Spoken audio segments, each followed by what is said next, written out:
தமிழ்நாடு மட்டுமில்லாமல் ஒட்டுமொத்த இந்தியாவே தேர்தல் முடிவுகள் குறித்து தீவிரமாக விவாதித்துக் கொண்டிருக்கிறார்கள். ஒவ்வொரு நொடியும் பரபரப்பாக பேசப்பட்டு வருகிற, விவாதிக்கப்பட்டு வருகிற இந்த சூழலில் அடுத்து என்ன நிகழும் என்கிற எதிர்பார்ப்போடு எல்லோரும் காத்திருக்கிற சூழலில் நாம் இங்கே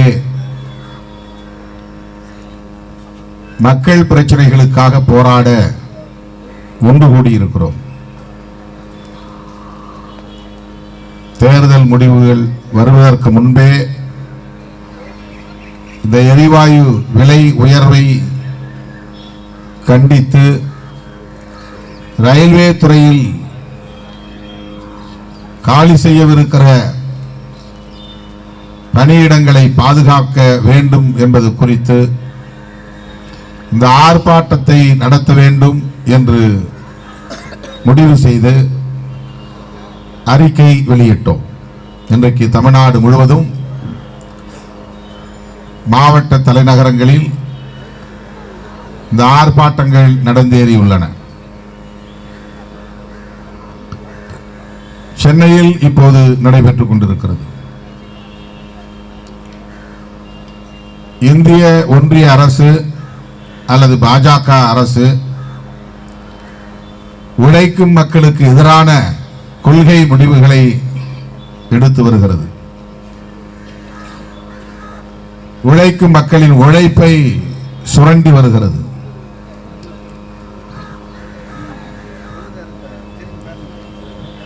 அந்த வரிசையிலே இன்றைக்கு எரிவாயு கேஸ் சிலிண்டர் விலை உயர்வு எளிய மக்களை வெகுவாக பாதிக்க செய்கிற சூழலில், அதனால் ஏற்படுகிற பாதிப்புகளால் வேலைவாய்ப்பின்மை அதிகரித்திருக்கிற சூழலில் இதனை கண்டிப்பதற்காக நாம் இங்கே கூடியிருக்கிறோம். அண்மையிலே தொகுதியை நோக்கி போய்க் கொண்டிருந்த போது ஒரு உணவகத்திற்கு நாங்கள் சென்றோம்.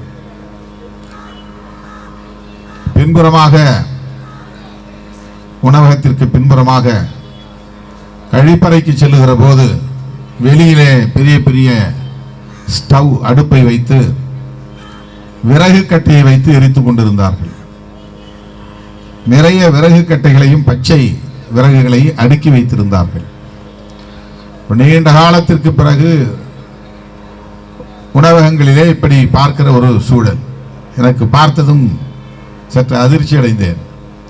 என்ன இவ்வளவு விறகு கட்டை போட்டு வச்சிருக்கிறீங்க? ஏன் விறகு கட்டையை எரிக்கிறீங்க? அந்த உணவகத்தின் உரிமையாளர் சொன்னார், அண்ணன் தெரியாதா உங்களுக்கு, கேஸ் சிலிண்டர்லாம் விலை கடுமையாக ஏறி போச்சு, எங்களால் வாங்க முடியல,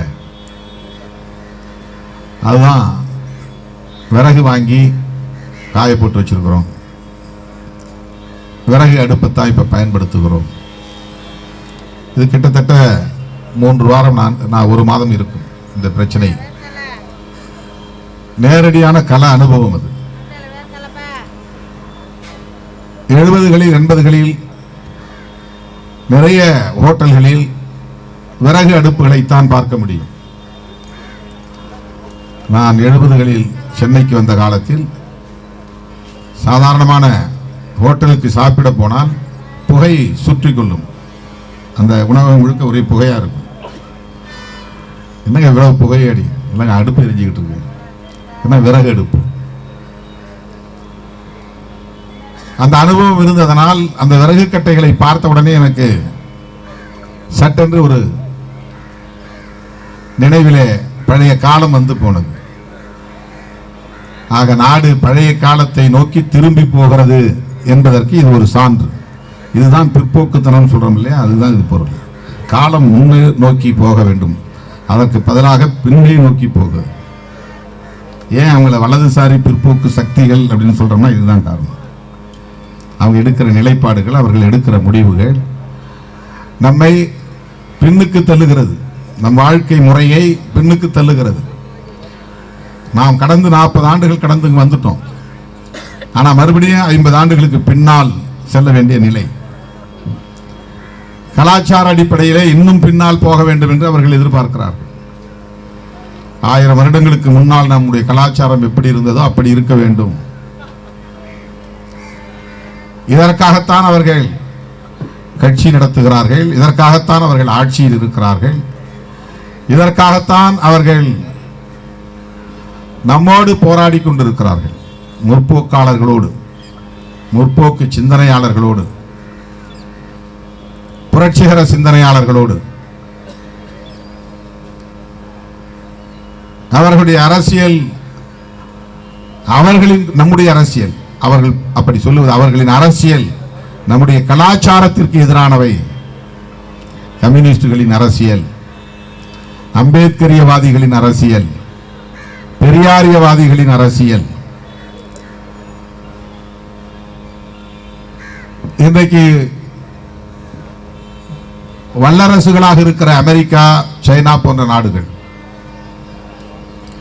உலகத்தின் எந்த தேசத்திலும் எந்த தடையும் இன்றி தொழில் தொடங்குவதற்கு, வணிகம் செய்வதற்கு ஏற்ப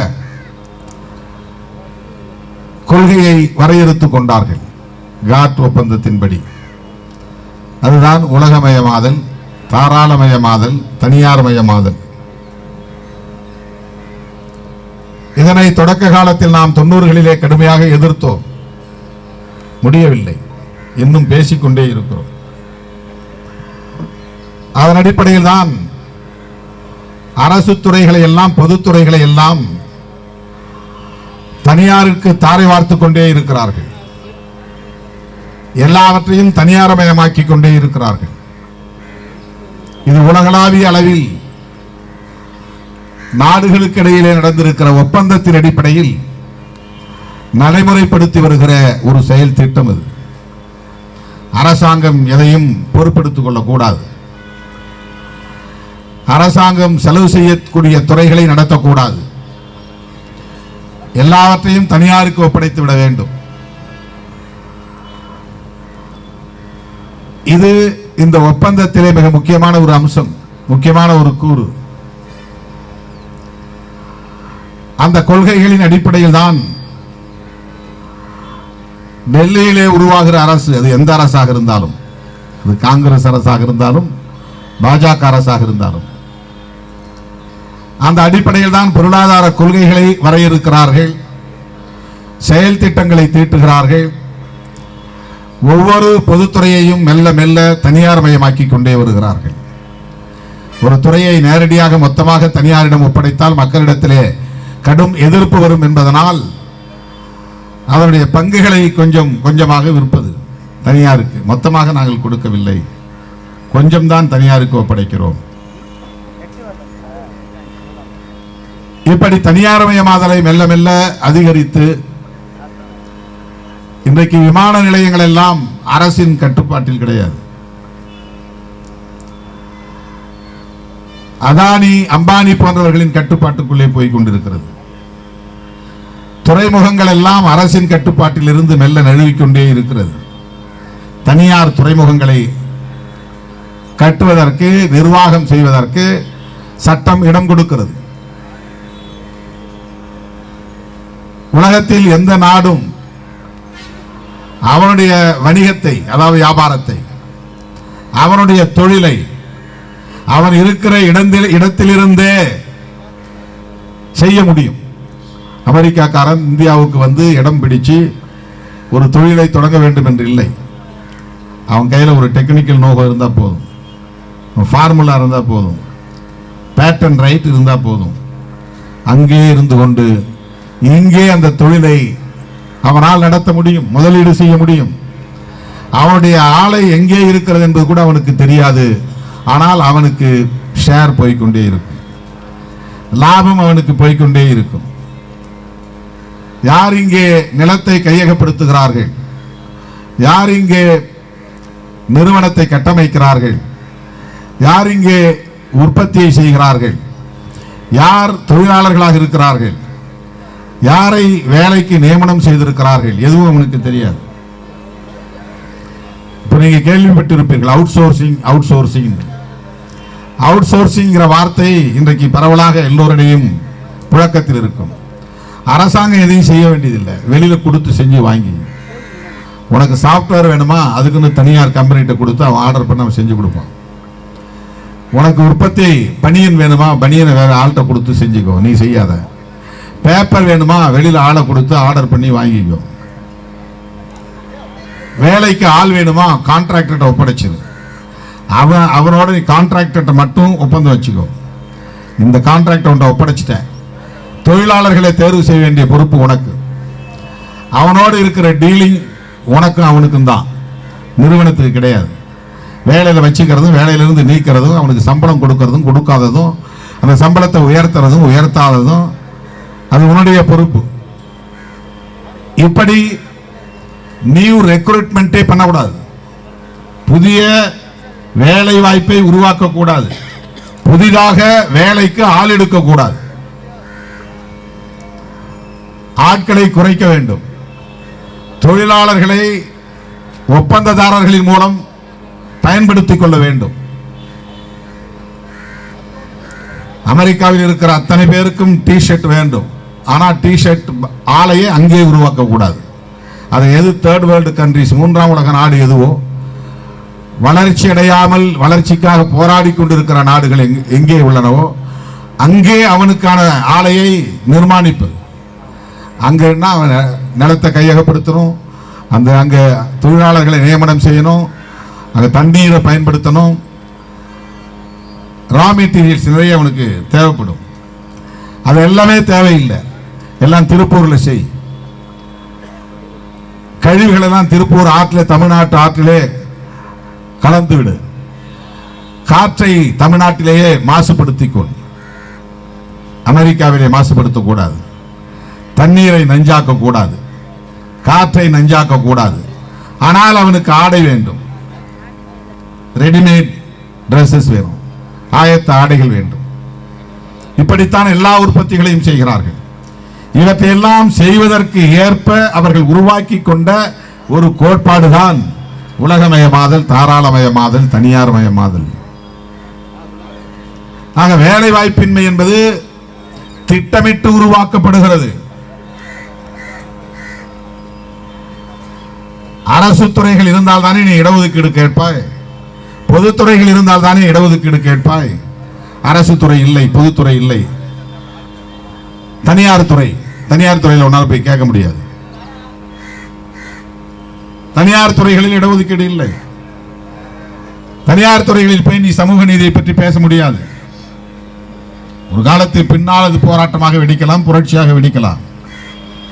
ஆனால் இப்போதைய சூழலில் கொஞ்சம் அரசு துறை, பொதுத்துறை, பெரும்பான்மை தனியார் துறை, 85 விழுக்காடு தனியார் துறை, 15 விழுக்காடு தான் மாநில அரசு துறை, மத்திய அரசு துறை, பொதுத்துறை, பப்ளிக் செக்டார்ஸ். அவற்றின் சதவீத அளவை மெல்ல மெல்ல குறைத்துக் கொண்டே வருகிறார்கள். ஏற்கனவே வேலை செய்து கொண்டிருப்பவர்களை வெளியேற்றுகிறார்கள், ஆட்குறைப்பு செய்வது. விஆர்எஸ் கொடுக்கலாம், வாய்ப்பு உருவாக்கி தரான், நீயே வாலண்டரி ரிட்டையர்மெண்ட் கொடுத்துட்டு போ. நீ போலன்னா சிஆர்எஸ் பண்ணலாம், கம்பல்சரி ரிட்டையர்மெண்ட். நீ வெளியே போ, அவனுக்கு சம்பளத்தை, கிராஜுவிட்டி என்னென்ன இருக்கோ எல்லாம் கொடுத்து வெளியே அனுப்புவான். உன்னை தொழிலாளராகவோ அல்லது அலுவலராகவோ வைத்திருந்தால் நீ சம்பள உயர்வு கேட்பாய், வருஷந்தோறும் சம்பளத்தை உயர்த்தி கொடுங்க, போராட்டம் நடத்துவ. போனஸ் கேட்பாய், ஒவ்வொரு ஆண்டிலும் தீபாவளி போனஸ் கேட்ப, பொங்கல் போனஸ் கேட்ப, லாபத்தில் வரக்கூடிய பங்கு கேட்பாய். அதையெல்லாம் டீல் பண்ண முடியாது, ஆகவே அதை செய்ய முடியாது. ஆட்குறைப்பு, புதிதாக வேலை எடுப்பதற்கு தடை, தனியார்மயமாதல், இது போன்ற இந்த பின்விளைவுகள் எல்லாம் உலகமயமாதல், தாராளமயமாதல், தனியார்மயமாதல் என்கிற கோட்பாட்டை நடைமுறைப்படுத்துவதற்கு இந்த தேசம் ஒத்துக்கொண்டதனால், ஒப்பந்தத்தில் கையெழுத்திட்டதனால் பின்விளைவுகளாக நிகழ்ந்து கொண்டிருக்கின்றன. Effects, side effects. நாம் பாதிப்புகளை மட்டுமே பார்க்கிறோம், பாதிப்புகளில் இருந்து உருவாகிற விளைவுகளை பார்க்கிறோம். இந்த பாதிப்புகள் எங்கிருந்து வருகின்றன, எதனால் வருகின்றன, எப்படி வருகின்றன என்பதையும் நாம் உற்று நோக்க வேண்டியிருக்கிறது, கவனிக்க வேண்டியிருக்கிறது. அந்த அடிப்படையில் தான் நாம் ஆட்சியாளர்களை, ஆட்சி நிர்வாகத்தை கண்டிக்கிறோம், விமர்சிக்கிறோம். ஏதோ தனிப்பட்ட முறையில் பிஜேபி மேல இருக்கிற வெறுப்பு அல்ல. எல்லாவற்றையும் கார்ப்பரேட் மயமாக்குதல். ஒரு காலத்தில் நம்ம உள்ளூர் சந்தை இருந்தது. உள்ளூர் சந்தைனா அந்த ஊர்ல உற்பத்தி ஆகக்கூடிய காய்கறிகள் சந்தைக்கு வரும். வாரத்தில் ஒரு நாள் 2 நாள் நடக்கும். மாட்டு சந்தை நடக்கும், காய்கறி சந்தை நடக்கும்.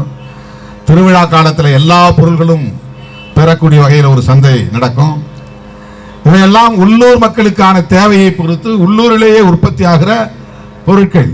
இப்ப உள்ளூர் சந்தைகளையே பார்க்க முடியாது, அங்கொன்றும் இங்கொன்றும் தான். இப்போ எல்லா உற்பத்திகளும் கார்ப்பரேட்டுகளுக்காகத்தான், உலக சந்தைக்காகத்தான்.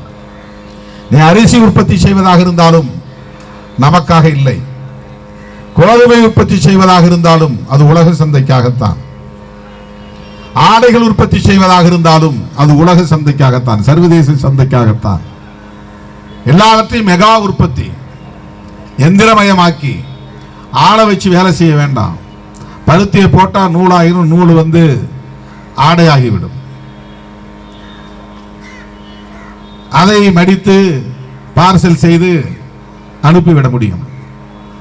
இதெல்லாம் ஒரு சில வாரங்களில் முடிந்துவிடும். இப்படி எந்திரமயமாக்குதல்,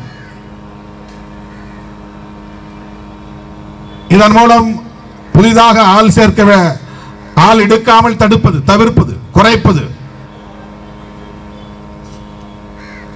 படித்தவர்கள் ஒவ்வொரு ஊரிலும் நூற்றுக்கணக்கானவர்கள், ஆயிரக்கணக்கானவர்கள் வேலை இல்லை.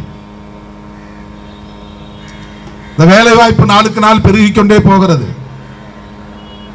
நீங்க எல்லாம் படிச்சுட்டா விவசாய உற்பத்தியில் யார் ஈடுபடுவது, உடல் உழைப்பில் யார் ஈடுபடுவது, உற்பத்தியில் யார் ஈடுபடுவது, தெருவை கூட்டுவது யார், கழிப்பறையை சுத்தம் செய்வது யார்? இந்த கேள்வியை எழுப்புகிறவன் இன்றைக்கு இந்திய மண்ணில் சனாதன சங்கிகளாக இருக்கிறார்கள். அவன் பட்டம் பெற்று அயல் நாடுகளுக்கு செல்ல வேண்டும், சொகுசான வாழ்க்கையை வாழ வேண்டும். இங்கே அவன் வாங்கி போடுகிற வீடுகள், அந்த வீடுகளை பராமரிப்பதற்கு தொழிலாளர்கள் தேவை. இங்கே இருக்கிறவருடைய பெற்றோரை கவனிப்பதற்கு, பராமரிப்பதற்கு ஆட்கள் தேவை. படித்தால் அந்த வேலைகளை செய்ய மாட்டார்கள். சங்கிகள் கார்ப்பரேட் மயமாதலை ஒரு புறம் செய்கிற அதே வேளையில் சனாதன மயமாதலையும் செய்கிறார்கள். அதனால்தான் நாம் சங் பரிவார்களை மக்களிடத்திலே அம்பலப்படுத்துகிறோம். வேறொன்றும் தனிப்பட்ட வெறுப்பு கிடையாது. இவரிடத்திலே கூடுதலான ஒரு தீங்கு சமூகத்தை சனாதனமயப்படுத்துதல், தேசத்தை, ஆட்சி நிர்வாகத்தை, பொருளாதார உற்பத்தியை, விநியோகத்தை கார்ப்பரேட் மயமாக்குதல். ஒரே காலத்தில், சமகாலத்தில் கார்ப்பரேட் மயமாதலும் சனாதனமயமாதலும் சங் பரிவார்களால் நிகழ்த்தப்படுகின்றன. சமூக நீதியை மெல்ல மெல்ல சிதைக்க வேண்டும். அந்த குரல் ஓங்கி ஒலிக்க கூடாது. உயர் அதிகாரம் உள்ள பதவிகளில் எளிய மக்கள், விளிம்பு நிலை மக்கள் வந்து அமர்ந்து விடக்கூடாது. இவற்றையெல்லாம் கட்டுப்படுத்த வேண்டும், குறைக்க வேண்டும் என்கிற திட்டங்களோடு, செயல் திட்டங்களோடு கொள்கைகளை வரையறுக்கிறார்கள், நம் மீது திணிக்கிறார்கள். ரயில்வே துறையில் 30,000 வேலைகளை பறிக்க வேண்டும். 2% வேலையை சரண்டர் பண்ண, ரீடிஸ்ட்ரிபியூஷன் பண்ண, அது ரேஷனலைசேஷன் அப்படிங்கிறான். அதை ஒரு சுற்றறிக்கையாக வெளியிடுகிறான். அந்த சுற்றறிக்கையின் மூலம் 30,000 பேருக்கான வேலை, அதாவது போஸ்ட் கிரியேட் பண்ற போஸ்ட், இந்த பணி இடங்கள்னு அதுக்கு பேர். அந்த போஸ்டே இல்லை அப்படின்னா 30,000 பேருக்கு வேலை வாய்ப்பு இல்லை. புதுசாக யாரும் ஆள் எடுக்க வேண்டிய தேவையில்லை. போஸ்ட் இருந்தால் அதை ஃபில்அப் பண்ணணும்னு போராட்டம் நடத்துவேன். இந்த இடம் காலியாக இருக்கு, ஃபில்அப் பண்ண. இத்தனை ஆசிரியர்களுக்கான காலி இடங்கள் இருக்கின்றன, அதை ஃபில்அப் பண்ணு ஆசிரியர்கள் போராட்டம் நடத்துறான். அது காலி இடமே இல்லை, பணி இடமே இல்லை. ஓராசிரியர் பள்ளி திட்டம், ஒரே ஆள் 3 கிளாஸ் எடுக்கலாம், 4 கிளாஸ் எடுக்கலாம். இப்ப பணி இடங்களே இல்லை. ஏன் நாங்க போஸ்ட் யாரும் ஆளை போடல? போஸ்டே இல்லை, போஸ்டே கிரியேட் ஆகல. ஏற்கனவே கிரியேட்டட் போஸ்ட். இந்த இவ்வளவு பேர் ஆள் தேவை, இந்த துறைகளில் என்னென்ன வேலைகளை செய்ய இத்தனை பணியிடங்கள் தேவை அவங்க கிரியேட் பண்ணி வச்சிருந்ததை குறைக்க சொல்றான், அதை கேன்சல் பண்ண சொல்றான், அதை இல்லாமல் ஆக்க சொல்கிறான், அதை பறிக்கிறான்.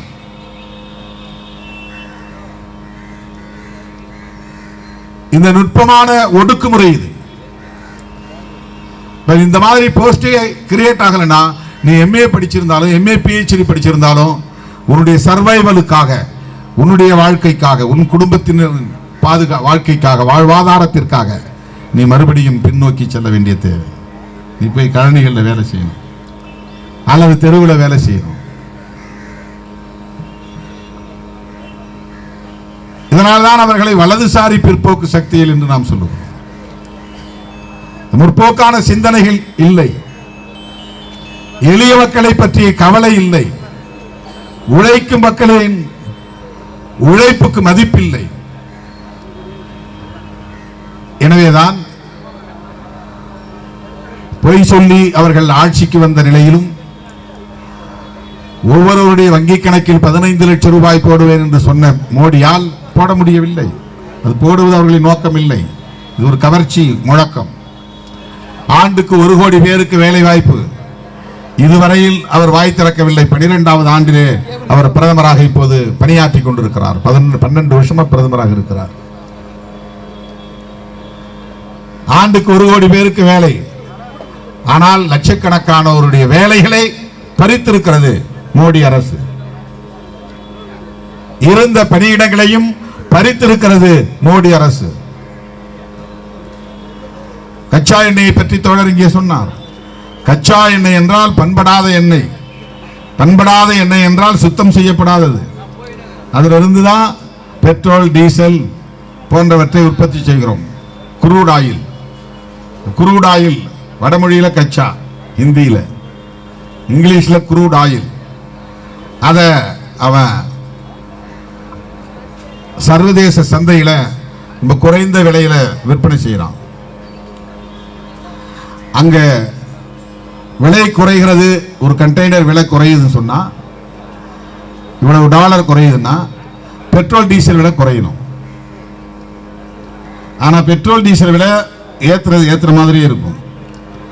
சர்வதேச சந்தையில அந்த கச்சா எண்ணெயுடைய விலை குறைஞ்சிருக்கும். 50 ரூபாய் இருந்தது 25 ரூபாயா குறைஞ்சிருக்கும். ஆனா இது 90 ரூபாயா இருந்தது 91 ரூபாய்க்கு போயிருக்குமே தவிர அது குறையாது. இதுவரையில் கச்சா எண்ணெய் விலை குறையும் போது ஒரு முறை கூட பெட்ரோல் டீசலின் விலை குறைந்ததில்லை. இதெல்லாம் எக்ஸ்பிளாய்டேஷன், சுரண்டுதல், மக்களை ஏய்க்கிற போக்கு இது. இதை பற்றிய பார்வை நமக்கு இல்லை, புரிதல் இல்லை, அரசியல் ஞானம் இல்லை. எனவே இந்த மக்களை எப்படியும் ஏய்க்கலாம், ஏமாற்றலாம். அதனால்தான் மக்களை அரசியல் படுத்த வேண்டும் என்று சொல்லுகிறோம். வெறும் வாக்காளர்களாக மாற்றுவதல்ல அரசியல் படுத்துவது. உனக்கு எல்லா துறைகளை பற்றியும், அரசு ஆட்சி நிர்வாகத்தை பற்றியும் தெரிந்திருந்தால்தான் அரசியல் களத்தில் மக்களை ஏய்ப்பவர்களை எதிர்த்து போராட முடியும். சும்மா ஒரு கட்சி கூப்பிடுறது போய் நிற்போம் அப்படிங்கிறது அல்ல போராட்டம். ஒவ்வொருத்தருடைய உணர்விலும் ஒரு ஃபயர் இருக்கணும், இந்த கோபம் இருக்க வேண்டும், இந்த நெருப்பு இருக்க வேண்டும். அது எப்போது வரும் என்றால் இந்த புரிதல் இருந்தால் தான் வரும். அதுதான் அரசியல் படுத்துதல். வாக்கு வங்கி அரசியலுக்கும் இந்த முற்போக்கு அரசியலுக்கும் உள்ள வேறுபாடு இதுதான். அந்த புரிதல் இருந்ததால் தான் இன்றைக்கு இவ்வளவு நெருக்கடியிலும் நாம் போராட்ட களத்தில் இருக்கிறோம்.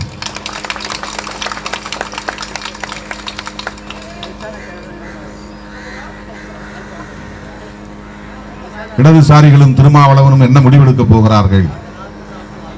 நாடே காத்திருக்கிறது. இந்த பரபரப்பு ஒரு பக்கம். மக்கள் இந்த கட்டளையை இடதுசாரிகளுக்கு வழங்கியிருக்கிறார்கள், சிறுத்தைகளுக்கு வழங்கியிருக்கிறார்கள்.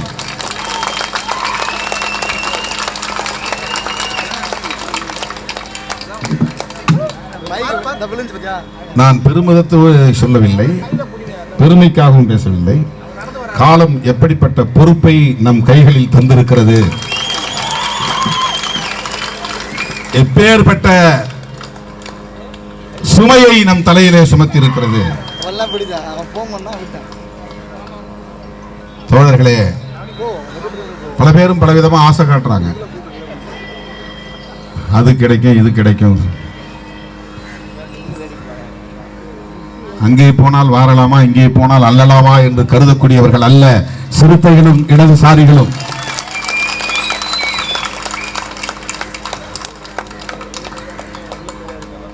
இதை சொல்ல வேண்டியது என்னுடைய பொறுப்பு. ஏன்னா வாய்க்கு வந்ததை அவன் பேசிட்டு இருக்கான். யோகங்களை எல்லாம் செய்திகளாக்கி கொண்டிருக்கிறார்கள்.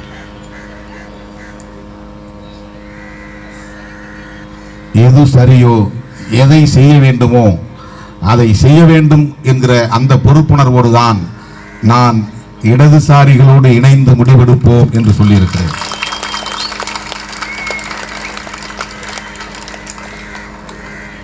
அந்த பொறுப்புணர்வோடு தான் 4ஆம் தேதியே செய்தியாளர்கள் என்னை கேட்டபோது 2016 நாங்கள் இணைந்து களமாடி வருகிறோம். அவ்வப்போது நாங்கள் கருத்தியல் தளத்தில் விவாதித்துக் கொண்டிருக்கிறோம், செயற்பாட்டு தளத்தில் போராடி கொண்டிருக்கிறோம். தொடர்ந்தும் அப்படி நாங்கள் இயங்க விரும்புகிறோம், இணைந்து செயல்பட விரும்புகிறோம் என்பதை வெளிப்படுத்தி இருக்கிறோம். தோழர்களே, இந்த நெருக்கடியான நேரத்தில் நாம் விடுத்த அழைப்பை ஏற்று பல்லாயிரக்கணக்கில் இங்கே திரண்டு வந்த உங்கள் அனைவருக்கும் என்னுடைய நெஞ்சார்ந்த நன்றியை தெரிவித்துக் கொள்கிறேன்.